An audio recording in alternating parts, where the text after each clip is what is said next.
Ronald Chapman is a federal defense attorney and legal analyst. He's back with us again for this weekend from Detroit. And Ronald, thanks as always for your time. You know, it's one thing to read in the indictment what was allegedly said on the audio recording and another to actually hear it plain as day.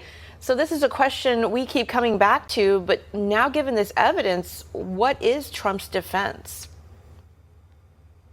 Well, it's certainly damning evidence here. And one thing that I was surprised to hear is that the recording is actually incredibly clear.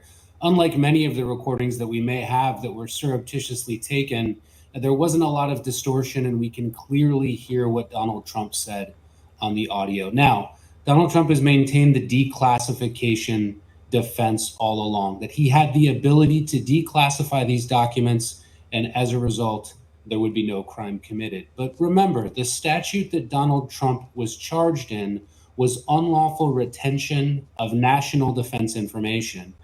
Violation of that statute does not require classification. So to answer the question, as far as Donald Trump's defenses, I think they are eroding minute by minute in this case. Well, does this recording back Trump into a corner to the point of a plea deal now being in the realm of possibility? That's a good question, and certainly one for Donald Trump. Given that his defenses seem to be eroding, most defendants in a case like this would look for a plea deal. That's going to minimize the potential sentence. That's going to allow for maybe some sort of cooperation against others. But Donald Trump has another problem, and that is the January 6th investigation that is currently ongoing, a case where he may have even better defenses. And a plea of guilty in this case and a subsequent indictment in that case would ensure that he's likely convicted under the January 6th investigation, which is something I'm sure he vehemently wants to defend. Well, one theory among experts, even casual observers of this, is that the Trump team will try to delay as much as possible and really just run out the clock, so to speak, before Trump is reelected or a new Republican president would pardon him. How realistic of a possibility do you see that being?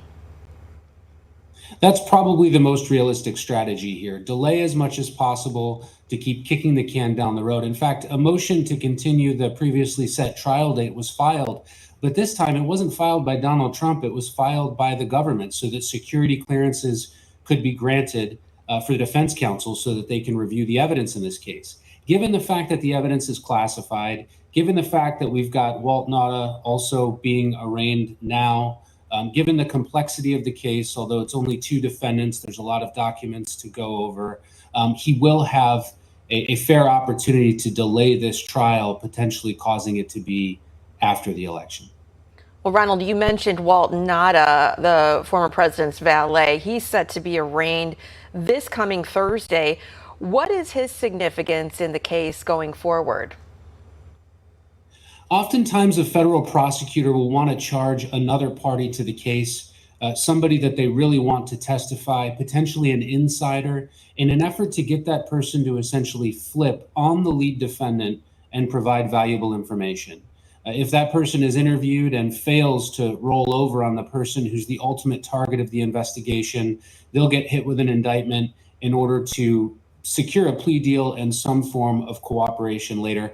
That's exactly what they're going to do with Walt Nauta. He's going to face a difficult choice. Either sit at the defense table with Donald Trump and potentially go down with him, or race for the exits into the arms of the Department of Justice and provide a wealth of valuable information that will almost certainly secure a conviction in this case. It was a great move by the special prosecutor here, as unfortunate as it is for Walt Nauta, but they do have a false statement related to his interview to seize on, and they're leveraging that to the best of their abilities. Well, we'll find out soon what he does. Federal Defense Attorney Ronald Chapman, thank you as always for your time. We appreciate it.